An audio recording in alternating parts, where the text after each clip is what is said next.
Oil pulling அது எப்படி பண்ணுறது?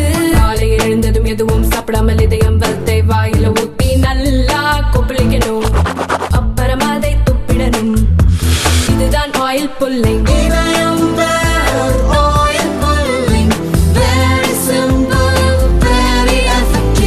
இந்திய தலைமை தேர்தல் ஆணையராக ஞானேஷ் குமாரை நியமிப்பது குறித்த மத்திய அரசின் அறிவிப்பு அவசரமாக எடுக்கப்பட்ட முடிவு என்று காங்கிரஸ் விமர்சித்துள்ளது.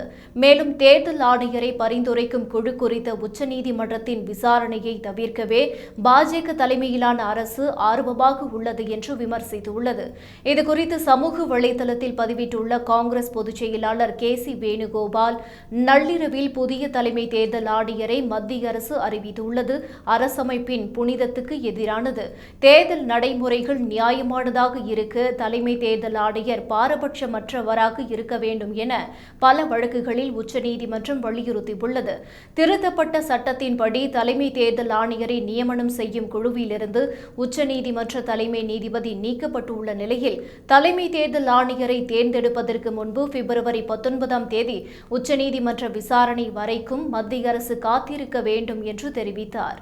மேலும் சமீப காலமாக ஆளும் பாஜகவுக்கு ஆதரவாக தேர்தல் ஆணையம் செயல்பட்டு வருகிறது என்றும் KC வேணுகோபால் குற்றம் சாட்டினார்.